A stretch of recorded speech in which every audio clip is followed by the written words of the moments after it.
প্রিয় দর্শক আসসালামু আলাইকুম, আমার কুকিং চ্যানেলে স্বাগতম সবাইকে। তো ভিউয়ার্স, আজ আমি আপনাদেরকে রান্না করে দেখাবো হান্ডি চিকেন রেসিপি। কিছুদিন আগে মাটির হাঁড়িতে হান্ডি বিফটা তৈরি করেছি। আমার ফ্যামিলির সবাই আর বাচ্চারা খুবই পছন্দ করেছে, এজন্য আমি তাদের রিকোয়েস্টে এই হান্ডি চিকেনটা রান্না করলাম। কয়েকদিন আগে যে হান্ডি বিফটা তৈরি করেছি, ওই হান্ডি বিফটাও আমার ভিউয়ার্সরা খুবই পছন্দ করেছে। তাই এই হান্ডি চিকেন রেসিপিটা আপনাদের সাথে শেয়ার করার লোভটা সামলাতে পারলাম না। এই দুটো রেসিপি তৈরি করতে যেমন সহজ, খেতেও কিন্তু ভীষণ মজা। হান্ডি বিফের রেসিপি লিঙ্কটা ডেসক্রিপশনে দেওয়া থাকবে, রেসিপি জানতে চাইলে দেখে নিতে পারেন। একদম সহজ পদ্ধতিতে আর কম সময়ে ঘরে থাকা মশলা দিয়ে কিভাবে হান্ডি চিকেনটা তৈরি করবেন জানতে হলে আমার রেসিপির সাথে থাকার অনুরোধ রইল। তো ভিউয়ার্স, চলুন দেখে নেওয়া যাক কিভাবে আমরা হান্ডি চিকেনটা তৈরি করব। হান্ডি চিকেন তৈরি করার জন্য আমি প্রথমে একটা স্পেশাল মশলা তৈরি করে নেব। সেজন্য আমি এখানে নিয়ে নিয়েছি গোটা গরম মশলা। এখানে আমি নিয়ে নিয়েছি তেজপাতা, কালো এলাচ, ছোট এলাচ, জয়ত্রী, জয়ফল, লবঙ্গ, দারুচিনি, আস্ত শুকনো মরিচ, স্টার মৌরি, আস্ত গোলমরিচ আর নিয়ে নিয়েছি জিরা। এরপর আমি এই সবগুলা মশলা একটা প্যানে দিয়ে চুলার আঁচটাকে একদম নিবু নিবু আঁচে রেখে মশলাগুলোকে একটু টেলে নেব মুচমুচে করে। তো ভিউয়ার্স, দেখতে পাচ্ছেন মশলাগুলো আমার মুচমুচে করে টালা হয়ে গেছে। এরপর আমি এই মশলাগুলোকে মোটামুটি ঠান্ডা করে নিয়ে কুসুম গরম থাকা অবস্থায় একটা ব্লেন্ডার জারে দিয়ে হাফ ভাঙা করে ব্লেন্ড করে নেব। তো ভিউয়ার্স, দেখতে পাচ্ছেন মশলাগুলোকে আমি হাফ ভাঙা করে ব্লেন্ড করে নিয়েছি। এরপর আমি নিয়ে নিয়েছি একটা প্যানে আমি 2 কাপ পরিমাণ তেল আগে থেকে ভালো করে গরম করে নেব, তেলের ধোঁয়া ওঠা পর্যন্ত। কারণ এটা হচ্ছে সরিষার তেল, সরিষার তেলটা এরকম ধোঁয়া ওঠা পর্যন্ত গরম করে না নিলে সরিষার তেলের একটা ফেনা উঠে, এজন্য আমি সরিষার তেলটাকে গরম করে নিচ্ছি। এতে করে ফেনাটাও চলে যাবে আর সরিষার তেলের কাঁচা গন্ধটাও থাকবে না। এরপর আমি তেলটাকে চুলায় বসিয়ে দিয়ে চুলার আঁচটাকে মিডিয়াম থেকেও কম আঁচে রেখে এই ফাঁকে আমি চিকেনটাকে মেরিনেশন করে নেব। নিয়ে নিয়েছি 2 কেজি পরিমাণ মুরগির মাংস। এরপর এখানে আমি দিয়ে দেব 2 কাপ পরিমাণ পেঁয়াজ কুচি, দিয়ে দেব 3 টেবিল স্পুন পরিমাণ আদা রসুন বাটা,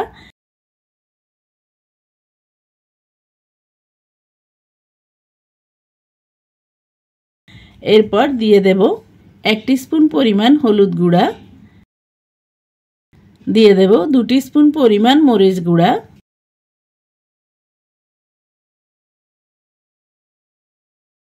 এরপর দিয়ে দেব 1.5 টিস্পুন পরিমাণ ধনিয়া গুঁড়া,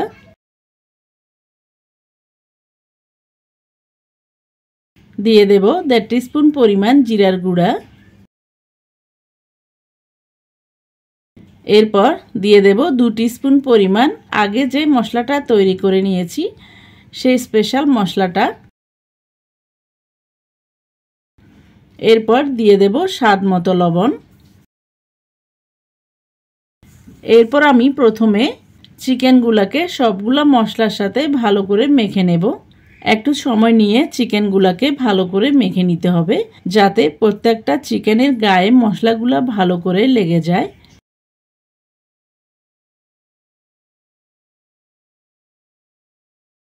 তো ভিউয়ার্স, দেখতে পাচ্ছেন চিকেনগুলোকে আমি মশলার সাথে ভালো করে মেখে নিয়েছি।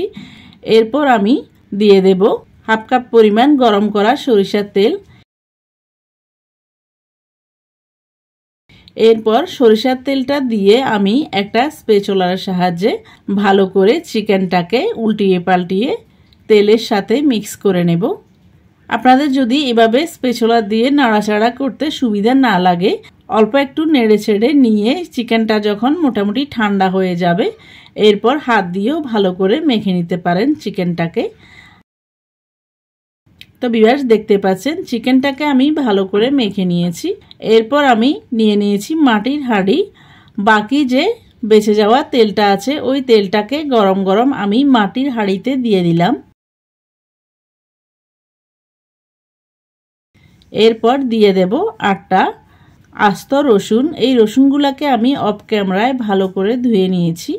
এরপর দিয়ে দেব 6টা ছোট এলাচ, দিয়ে দেব 6টা লবঙ্গ, দিয়ে দেব 2 টুকরো দারুচিনি। এরপর দিয়ে দেব 2টা তেজপাতা। তেজপাতাটাকে আমি মাঝখান দিয়ে ছিঁড়ে দিয়েছি। এরপর দিয়ে দেব 8টা শুকনো লাল মরিচ। এরপর দিয়ে দেব ম্যারিনেশন করা চিকেনটা। এখানে আপনারা চাইলে কাঁচামরিচটাও দিতে পারেন। আজকে আমার কাছে কাঁচামরিচটা ছিল না, এজন্য আমি শুধু শুকনো লাল মরিচটাই দিয়েছি। এরপর আমি যে মিক্সিং বোলে চিকেনটা ম্যারিনেশন করেছি ওই মিক্সিং বোলটা ধুয়ে 1 কাপ পরিমাণ পানি চিকেনের মধ্যে দিয়ে দিলাম। এরপর একটা স্প্যাচুলারের সাহায্যে চিকেনগুলোকে একটু নেড়ে ছেড়ে দিয়ে পানিগুলোকে ভিতরের দিকে ঢুকিয়ে দেব। এতে করে মাটির হাঁড়ির তলায় চিকেনটা আর পোড়া লেগে যাবে না। এরপর আমি আটা দিয়ে পাতিলের মুখটাকে সিল করে দেব যাতে স্টিমটা বাইরের দিকে বেরিয়ে না আসে। আমি অফ ক্যামেরায় এই আটাটাকে মেখে নিয়েছি।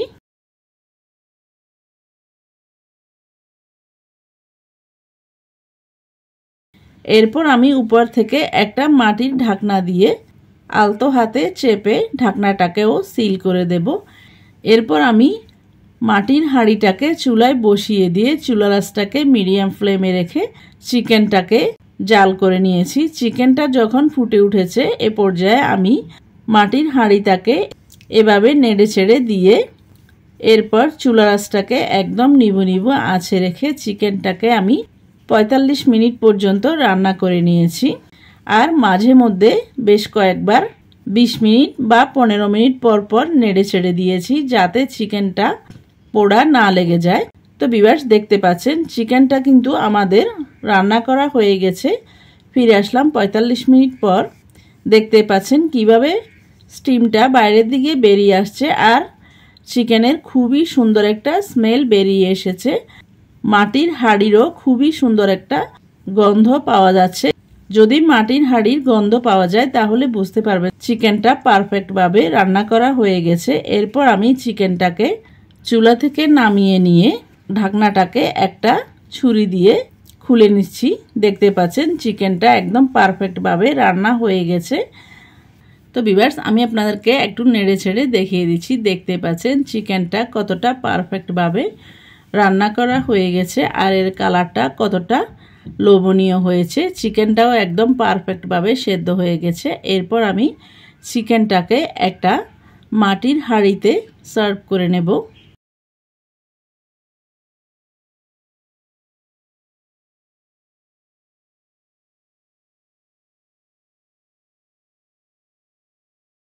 আমি একটা চিকেন আপনাদেরকে ভেঙে দেখিয়ে দিচ্ছি। দেখতে পাচ্ছেন চিকেনটা কতটা পারফেক্টভাবে সেদ্ধ হয়েছে আর একদম নরম তুলতুলে আর জুসি হয়েছে। একদম হাড় থেকে চিকেনটা কিভাবে খুলে আসছে দেখতে পাচ্ছেন। তো ভিউয়ার্স আপনাদের সবার কাছে অনুরোধ থাকবে আমার আজকের হান্ডি চিকেন রেসিপিটি যদি ভালো লাগে তাহলে বাসা একবার হলেও ট্রাই করবেন আর রেসিপিটি ট্রাই করলে কেমন হয়েছে কমেন্ট করে জানাবেন। এরকম আরও নতুন নতুন সহজ রেসিপি পেতে আমার চ্যানেলটিকে সাবস্ক্রাইব করে শুরু থেকে শেষ পর্যন্ত আমার রেসিপির সাথে থাকার অনুরোধ রইল। তো ভিউয়ার্স আবারও আমার রেসিপিটি ট্রাই করার অনুরোধ জানিয়ে আমার চ্যানেলকে লাইক কমেন্ট শেয়ার ও সাবস্ক্রাইব করার অনুরোধ জানিয়ে আজকের মতো এখানে বিদায় নিচ্ছি। আবার দেখা হবে নতুন কোনো ভিডিওতে নতুন কোনো রেসিপি নিয়ে। সে পর্যন্ত সবাইকে আসসালামু আলাইকুম, আল্লাহ হাফিজ।